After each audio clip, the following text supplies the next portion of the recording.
the Jubilee ticket has a very slight advantage of about 0.5%. Neck and neck. Latest polls predict a runoff. Immigration ministers take on CJ's travel woes. Mwenye kuandika hiyo sakiwa ndio akona maswali ya kujibu. Immigration ministers take on CJ's travel woes. She brings a wealth of experience and expertise to the office, acquired over 40 years sojourn in the legal profession. Rawal it is. JSC nominates new Deputy Chief Justice.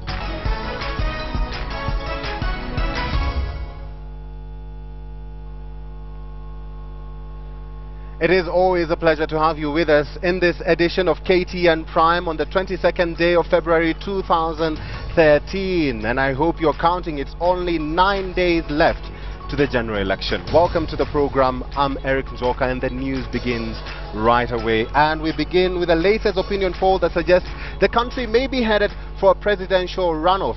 The poll by Ipsos Synovate indicates a neck-to-neck race with only 9 days left to the general election. And this is what they're saying. According to the polls, 44.8% goes to Uhuru Kenyatta of the Jubilee coalition. 44.4% goes to Raila Amolo Odinga of the Court coalition, only leaving a margin of 0.4%. If you go here, Musalia Mudavadi comes in third at 5.2%. Peter Kenneth of the Eagle coalition comes at 1.6%, while there we have Martha Karua coming in fifth at 0.8%. However, what this opinion poll suggests is that it noted that none of the aspirants or political parties have garnered the 50+1 that will indicate that they will be elected in the first round. So that means we may be headed for a runoff. Going on the second board here, when asked which political alliances people would vote for, again, Jubilee came in first at 45.1%. The Court coalition came in second at 44.0%, while Amani came in 5%. That's a third position. Eagle Alliance 1.6%, while NAC Kenya came in at 0.7%. That's the last one there.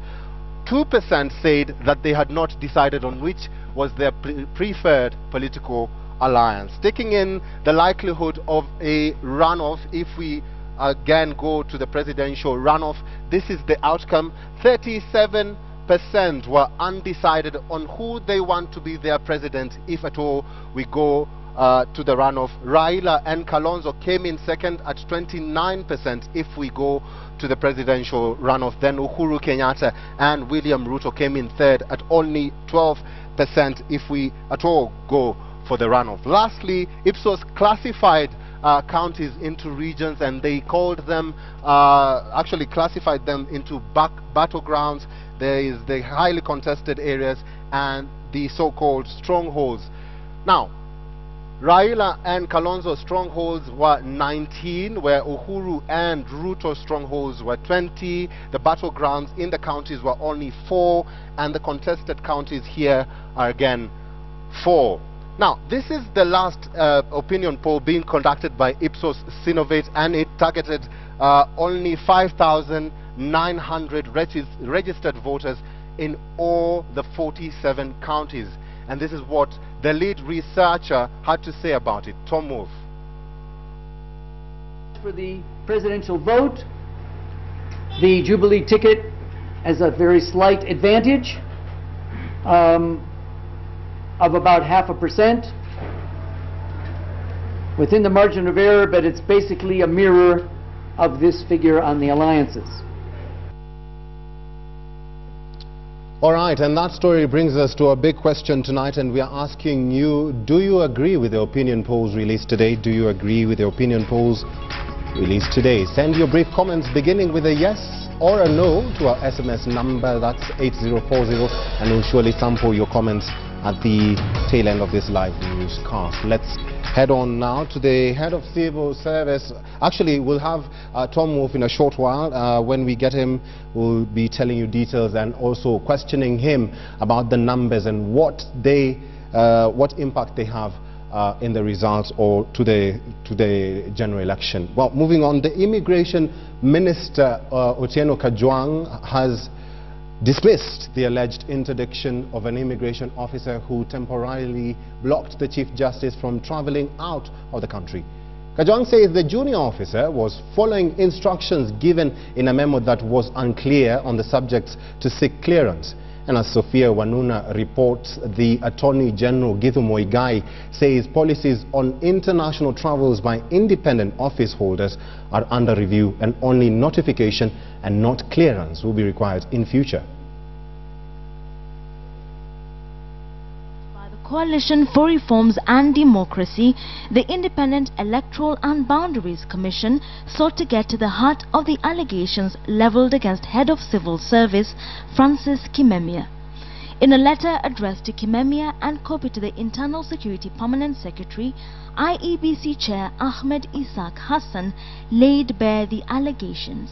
Section 43, subsection 1 of the Elections Act bars a public officer from engaging in the political activities of any party, publicly indicating support for or opposition against any party, or engaging in political campaigns. The IEBC now detailing complaints lodged by the Code Alliance of various instances where Kimemia reportedly flouted the law. It is alleged that on January 27th at Lake Elementaita Jacaranda Hotel, Kimemia met the Jubilee Alliance presidential candidate Uhuru Kenyatta and his running mate William Ruto behind closed doors in a meeting that ran until 11:15 in the night. On January 29th at the Bomas of Kenya, CORD alleges that Kimemia held a meeting with district commissioners, county commissioners and provincial commissioners, where he urged the administrators to assist the presidential campaigns of Uhuru Kenyatta as they would be sacked if Raila Odinga were elected president. The administrators were allegedly promised facilitation fees of between 5 and 15 million shillings each. It is also reported that on 9th February, in the company of Iringo and Joseph Kinyua, Kimemia met elders from Murang'a, Kiambu, Nakuru, Kericho and Molo at Jacaranda Hotel, Elementaita, where support for Kenyatta was discussed. The next day he is said to have met provincial and district commissioners, whom he asked to initiate door-to-door campaigns for Uhuru Kenyatta. This together with various allegations that there have been partisan activities by DCs, DOs, chiefs and their assistants in Kitui, Siaya, Vihiga, Kakamega, Uasin Gishu and Kajiado counties, now putting Kimemia in a difficult position. Earlier, the head of civil service said he would not resign and was ready to face investigation. IEBC copied the letter to the liaison secretary in the office of the President, Kennedy Kihara, and permanent secretary in the Ministry for Finance, Joseph Kinyua, who has been mentioned alongside Kimemia. The head of civil service now has 48 hours to respond to the allegations. Wilkis Anyabwa, KTN Prime. Definitely, that's not Sophia Wanuna, like I said, but Wilkis Anyabwa, and she was highlighting IEBC's reaction to the allegations leveled against Kimemia. And to go back to that story earlier, the Immigration Minister Otieno Kajwang has dismissed the alleged interdiction of an immigration officer who temporarily blocked the Chief Justice from travelling out of the country. Kajwang says the junior officer was following instructions given in a memo that was unclear on the subjects to seek clearance. And as Sophia Wanuna reports, the Attorney General Githu Muigai says policies on international travels by independent office holders are under review and only notification and not clearance will be required in future. Dated 9th November 2012 on travel clearance and sent from the office of the President, Head of Public Service Francis Kimemia, highlights that holders of independent offices are among those that need to obtain travel clearance from his office. A circular that saw Chief Justice William Mutunga temporarily denied exit from the country by an immigration officer at JKIA. And now Attorney General Gideon Muigai is set to formulate policy that will ensure such an occurrence does not happen again. Ile kitu ambacho tumekubaliana hakitakikani ni kuwe kuna mtu yeyote ambaye anaweza kumzuia chairman ambaye ana uwezo wake wa kikatiba kuingia nchini au kutoka nchini. Hiyo itakuwa ni hiari yake. In the event that the chairperson or the holder of the independent office is traveling, they will notify the cabinet office, a notification and not a clearance. Immigration Minister Otieno Kajwang, while saying he was not aware of the circular until the incident occurred, defended the actions of the immigration officer in the airport saga involving the Chief Justice and pointed an accusing finger at Kimemia. And I've learned that no punishment or suspension or interdiction, as is provided, as is alleged in the press, has been issued to the office. The National Security Committee should not play politics with very serious matters like this. If you have written a circular which has been interpreted and enforced by an officer, you should not now call some big meeting and then purport to suspend and investigate. Investigate what? You know what you did. You knew it was wrong. Own up. The policy that the AG will formulate is expected to remove immigration officials at the airports from the chain of those who are to be notified over travels for independent office holders and heads of constitutional commissions. Sophia Wanuna, KTN. And just a follow-up to that story, Immigration Minister Otieno Kajwang now joins us live from our city centre studios. Very good evening to you, sir. I just want to know, I'm very curious, have you been in touch with the immigration officer after the said suspension yesterday? No, I have not been in touch with the immigration officer. I was in the office yesterday and today, and I have not talked to him. Clearly something doesn't add up, Minister. This whole thing of the airport, what would you like Kenyans to know about the whole scenario? What is it that we don't know out here? Well, certain people just did not follow the procedure of how to manage the border.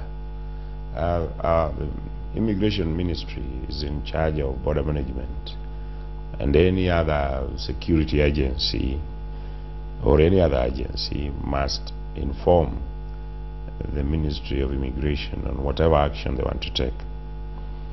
If indeed Mr. Kimemia wrote this circular, first of all, he should have consulted with us, and secondly, we would then have been aware of its existence, and in my view, we would have amended it to say that who is the state officer that would require clearance from the office of the president. Clearly, the spirit of the new constitution is that there are branches of government that are independent of each other, although they assist each other, that would be intimidated or undermined by being required to seek clearance from the executive. I have in mind Parliament or the judiciary or the independent offices. Of course, if you expect the Attorney General to seek clearance from the office of the President, then you undermine his authority to do his work. Mr. Kajwang, if I can ask, who is to blame in all this? Because it looks like a roller coaster. On one end, an officer, a mere officer, is suspended over this. On the other end, people are, saying it's all propaganda. No, I consulted with my PS, and I was told that the officer has not been suspended. And I insist that the officer ought not to be suspended, because he merely enforced a circular which was vague. The circular said state officer, and as far as he is concerned, or anybody reading that circular for that matter would understand it, a state officer is anybody who works for the state, and that includes the ministers and the judiciary and parliament.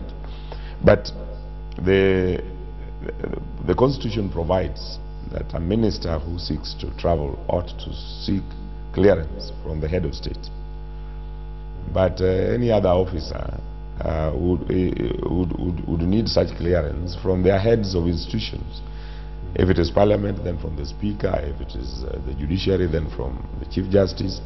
And if it is an independent constitutional office, then from the leader of that independent organization.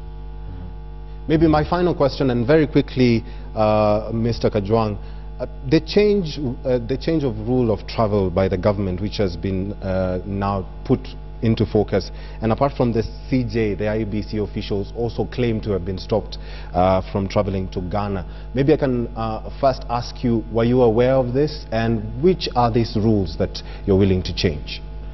There is no rule that restricts, in the Immigration Act, that restricts anybody, any Kenyan, from moving in or out of the country, except, as I've said, the Constitution provides that a minister needs clearance from the office of the President. In fact, not of the office of the President, but from His Excellency the President.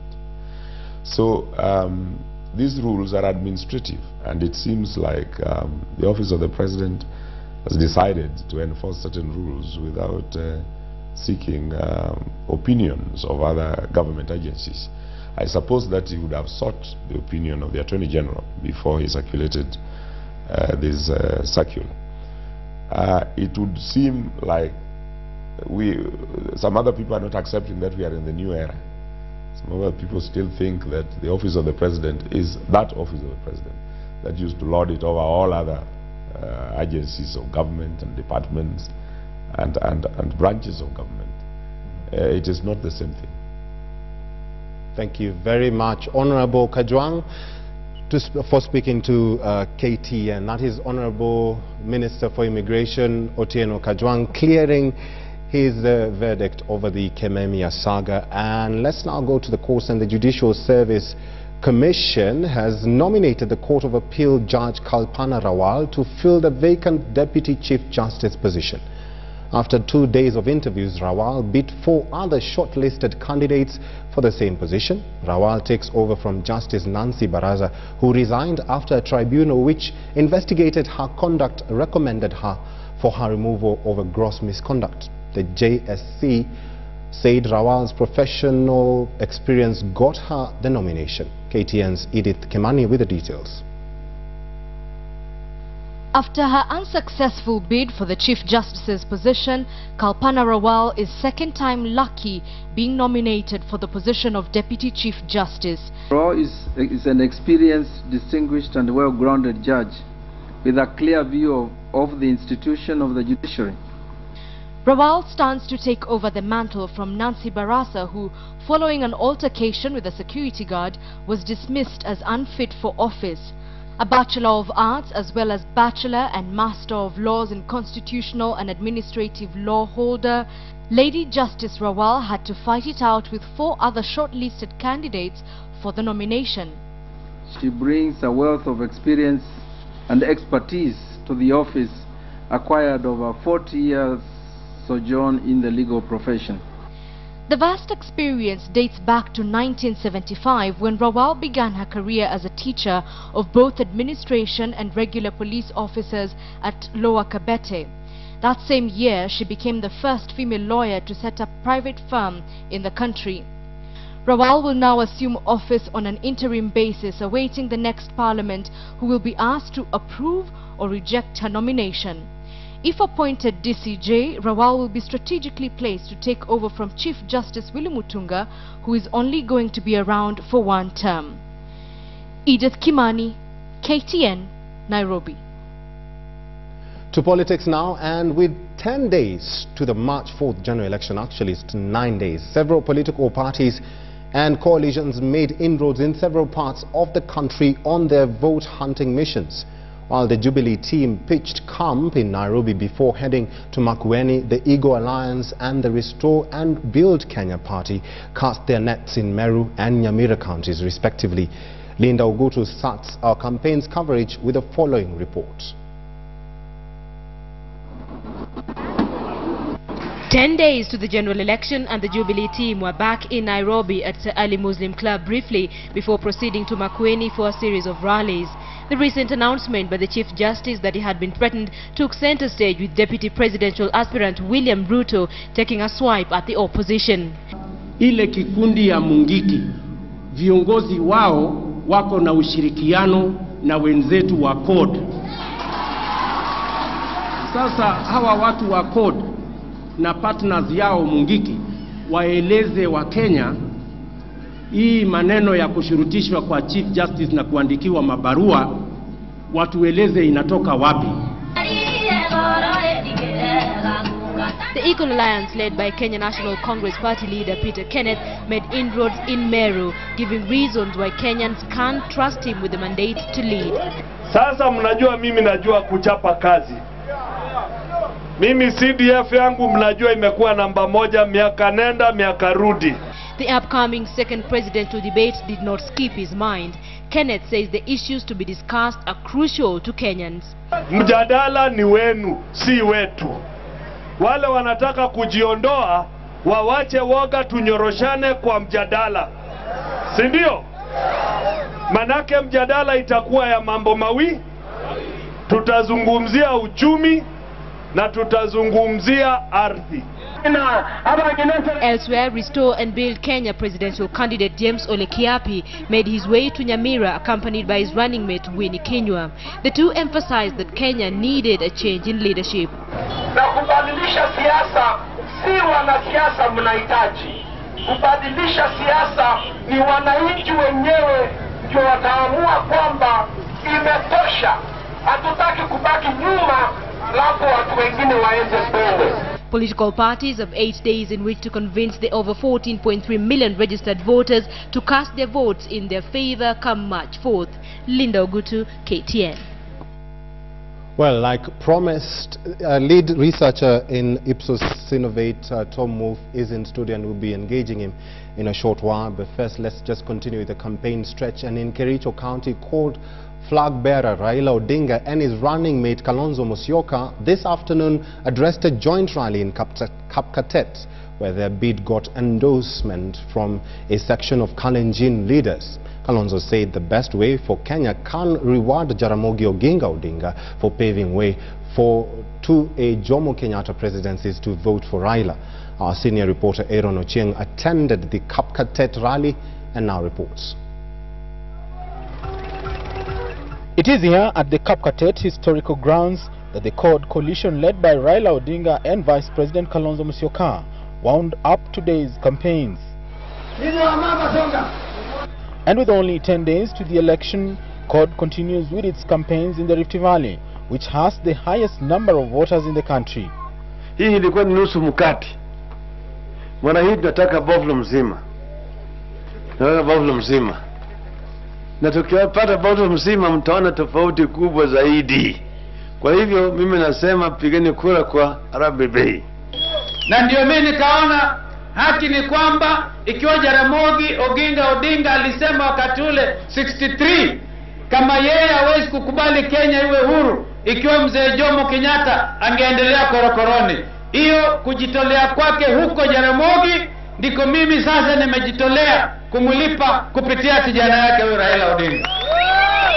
The Kapkatet grounds is historic as members of the Kalenjin community used this venue to pass serious resolutions. In 2007, the venue endorsed the presidential bid of Raila Odinga, who was together with the Jubilee coalition running mate William Ruto. The community voted overwhelmingly for Raila in 2007. Hapa ni Kapkatet, na jinsi hawa wananchi wamekuja kwa wingi kukupokea ni ishara ya kwamba wewe bado ni Arabi Bey yule. Whatever result, coalition of CORD shall accept that result. Our intention is to go through this thing 50+1. Those who attended the rally urged the Kalenjin community not to gamble with their vote and support the Raila Kalonzo candidature. Tomorrow, the CORD campaign heads to the neighboring Nakuru County, where the three principals under CORD are expected to address a rally at the Afraha Stadium. From Kapkatet, my name is Eric Njoka for KTN. And finally, on the campaigns, the Amani coalition took their campaigns to West Pokot County with the coalition flag bearer and presidential hopeful Musalia Mudavadi cautioning against interference with operation of constitutional offices. Referring to the recent developments within the judiciary that saw the Chief Justice receive death threats, Mudavadi said that huge strides have been made and a lot would be lost if we were to go back to the days of a judiciary that is not free. Mercy Kandie reports.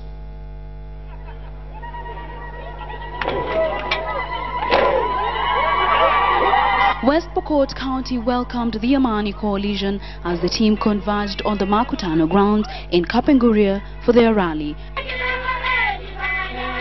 The coalition's flag bearer Musalia Mudavadi cautioned against judicial interferences, which he says would be tantamount to distorting the gains achieved and envisaged in the new constitution.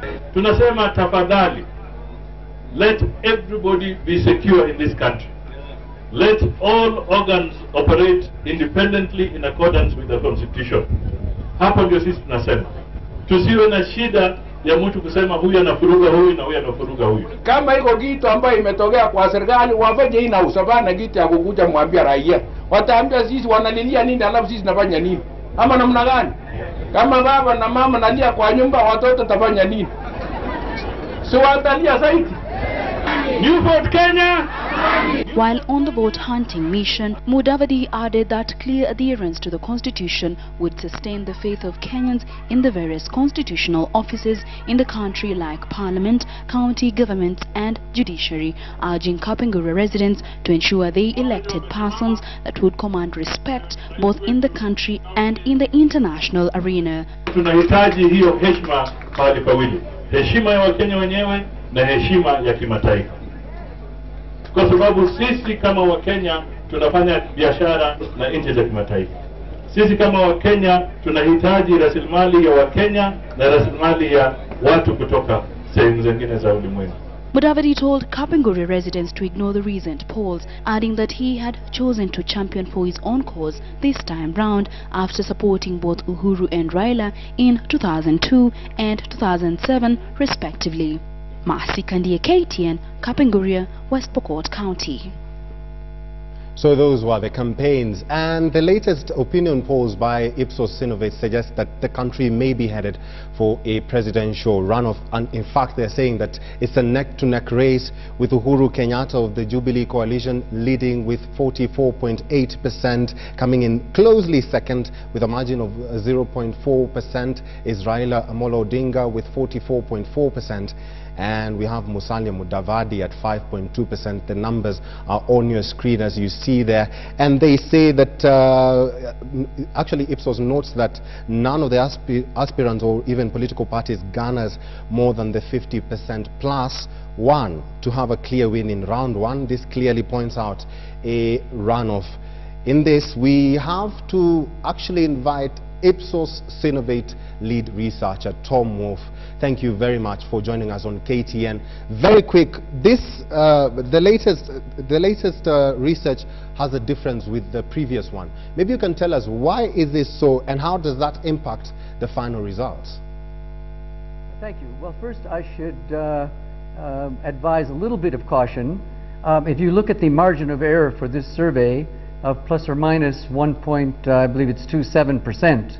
The two leading candidates are in a statistical tie, which is, so it's not really statistically correct to say either one is leading the other, and that basically applies to our previous poll. The change in Uhuru Kenyatta's advantage is so small, it's measurable, but it's so small it's really not enough to make any overall difference. So therefore, to ask me what would account for a change, or for this change, is it's very, very difficult to do. I mean, we can of course refer to the poll that we did last week after the first presidential debate that was limited to just about 2/3 of the country who listened or watched that debate, and that was also limited to people who know English. And we saw a definitely measurable but very slight advantage that Uhuru Kenyatta got out of that debate over Raila Odinga. But is that something that will really stay in their minds through to Election Day? Especially as I saw in the media yesterday, the second debate, it appears, will not include Uhuru Kenyatta. So as again, your main point, I think everyone can agree with. There is no one, as of now, at least from these results, who seems to be able to gain a first-round victory. Whether there would be any psychological advantage of the leading candidate going into that second round after the IEBC announces that one or the other had a 0.5% lead or a 1% lead or whatever, I can't say, because this is new electoral and basically new constitutional territory for the country.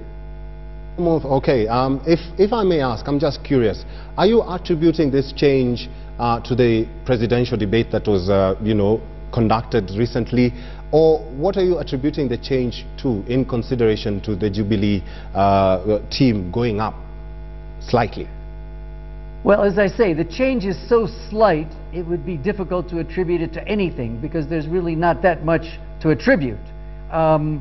We can look at, as I say, the debate was one thing that we measured, but aside from that, campaign activity on the ground, it's just not possible on the basis of the research.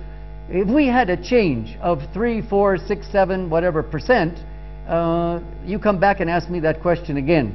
But I'm afraid on the basis of this very, very, very marginal, very modest, tiny change in the numbers, I really wouldn't want to attribute anything in particular to it, because the basic fact is of the 100% of presidential support or candidate support expressed in the poll, 90% went to these two individuals. That leaves another 10% that's out there. It's 7 or 7.5% of that is committed, distributed among the other 6 candidates. None of them have given any indication that they will drop out of this race. They're in it right up to March the 4th. There's about 2.5 to 3% that's undecided or wouldn't give us their answers. But it just doesn't seem that anyone Actually, let's can talk win this about on the the first undecided. round. Let's talk about the undecided vote. There we saw that if at all we go for a runoff, 37% were undecided on who they want to be the president. What would you say about this? Is this a trend? Are we likely to, in fact, go for that runoff? Well, as I have said, on the basis of these figures, a runoff is inevitable because neither candidate is within, or both of them are at 5% plus away from that 50% margin.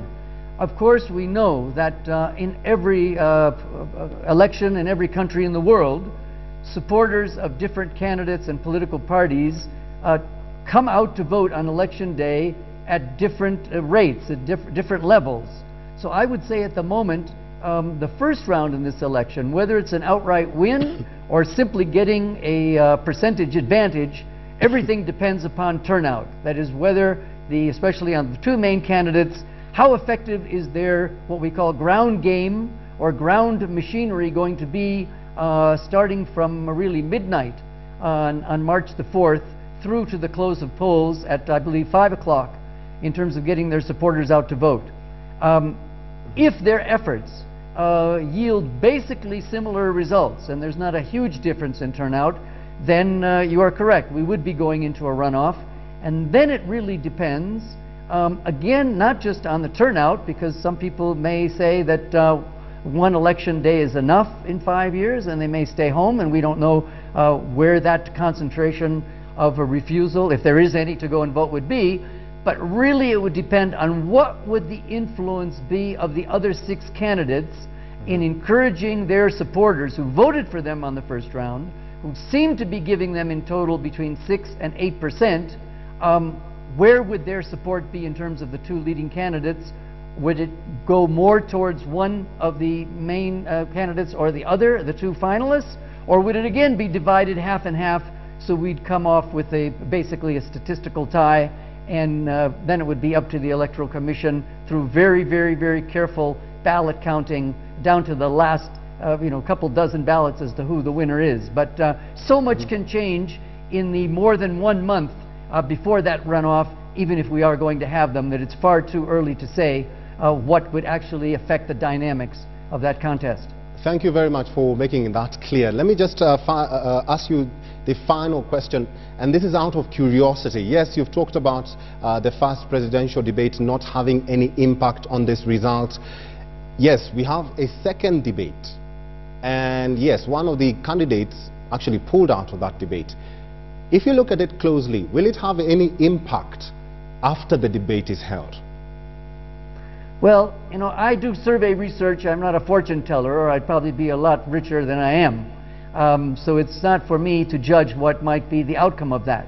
I would correct you a little bit and go back to your initial question, and that is, yes, Uhuru Kenyatta definitely got, at least as we measured it, and I believe there were a couple of other survey firms also, a little bit of an advantage, a little bit of a boost, tiny but barely measurable out of that first debate. So the question arises, why would he decline to participate in the second when he performed so well in the first? That's up for his campaign team to answer that question. What impact it could have, again, I just can't say, but perhaps we'll do a quick poll after that second debate, and then I can come to you with some survey results and not just wild guesses, which I'm sure this was your last poll, so I'm sure you'll not have your last guesses. But thank you very much, Tom Wolf, lead researcher at Ipsos Synovate, giving us an insight on the numbers that we just seen. And yes, that is a reminder of a big question tonight, and we are asking you, do you agree with the opinion polls released today? Do you agree with the opinion polls released today? Send your brief comments beginning with a yes or no to our SMS number 8040, and we'll surely sample your comments at the tail end of this live newscast. You're indeed watching KTN Prime with me, Eric Njoka, and just ahead, defiled and murdered, family mourns a daughter's death. Stay with us.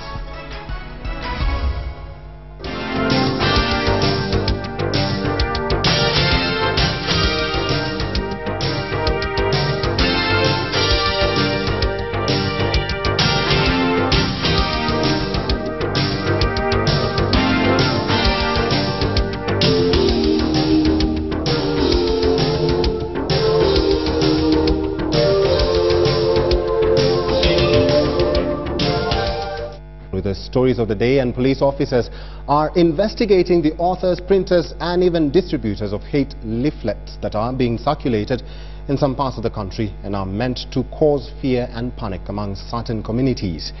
Inspector General of Police David Kimayo says adequate security measures have been put in place to ensure peace before, during and after the polls, and the culprits will soon be arrested and prosecuted. Patrick Amimo reports. With just almost a week to the polls, leaflets aimed at causing fear and panic have started circulating in some parts of the country, an issue that has raised security concern.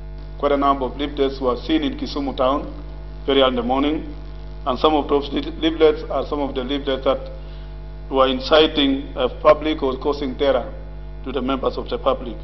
Some of them have also been witnessed in Kosti province and parts of Coast.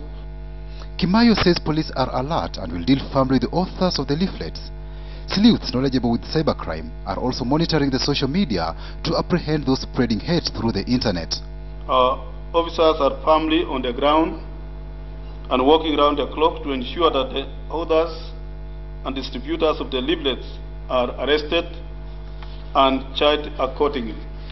We equally call upon every Kenyan to be on the lookout to help the police fish out these enemies of peace from our midst.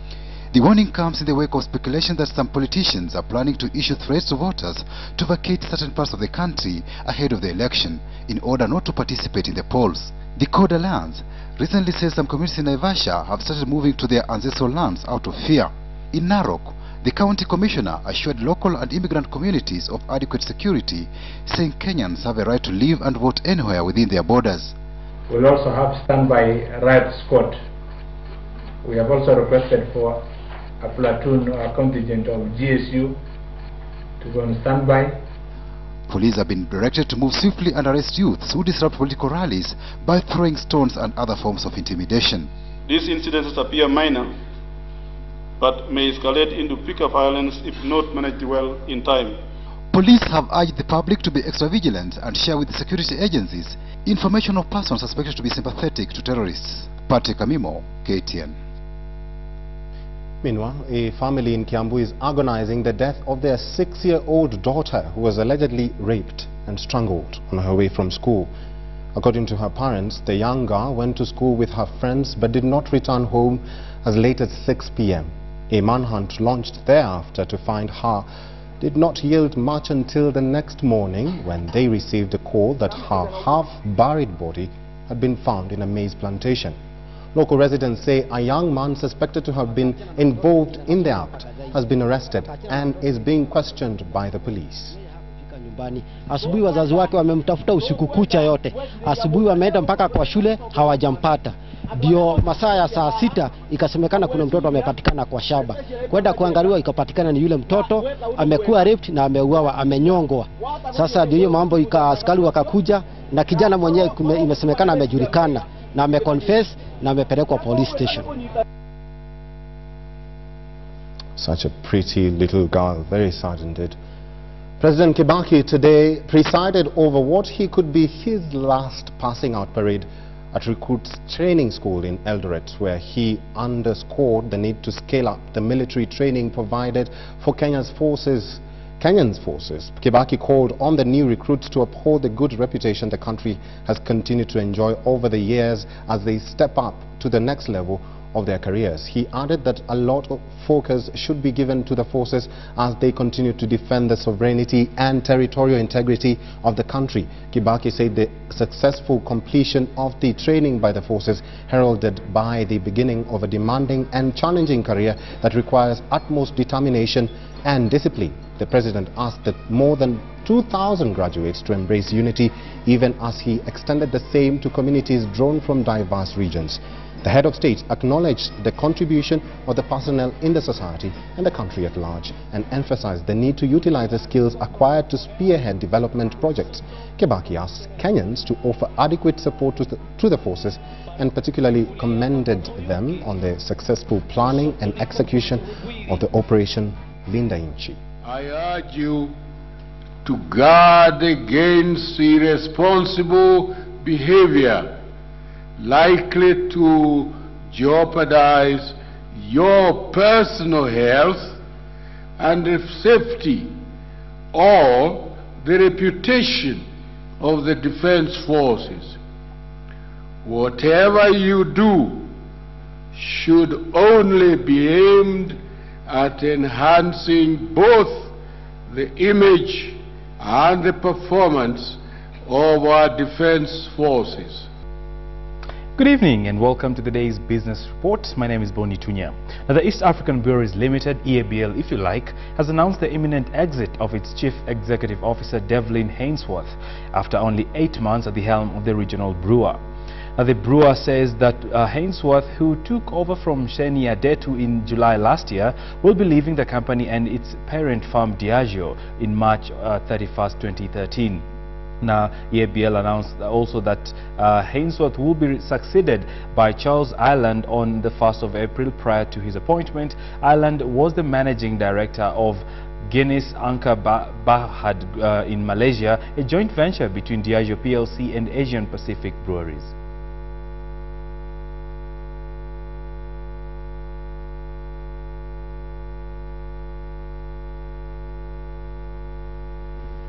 Moving on, Maseno University today held a conference with investors at the Kisumu Hotel, with the highlight being opportunities in student accommodation and catering services. The 20-year-old public university is sourcing for public-private partnership that can enable it deal with the explosion of student population using its available resources. KTN's Western Region reporter Fredo Mulo sent this story from Kisumu.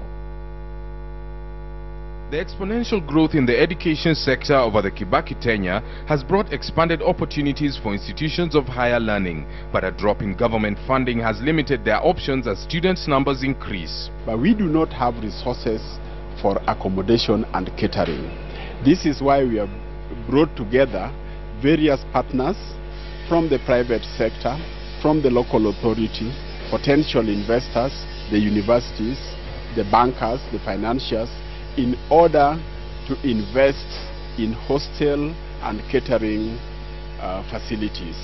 Maseno University has a student population of about 10,000 against accommodation services for only 3,000, with first years getting the priority.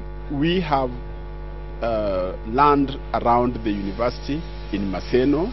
That is one place where a private developer can be able to look around and see what is most suitable.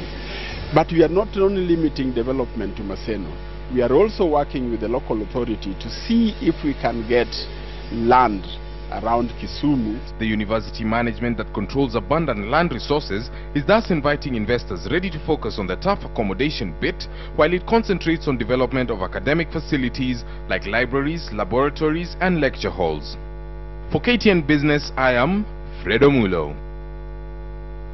Yeah, that was Fred Omulo. Listed agricultural firm Sasini is banking on better global coffee prices this year to change its fortunes. The company, which also doubles up as a tea and dairy firm, says all indications are for improved coffee sales across the globe.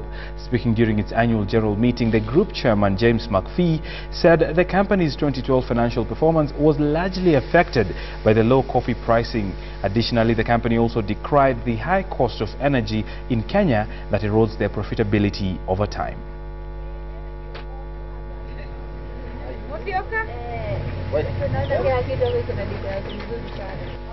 Managing Director, and I just...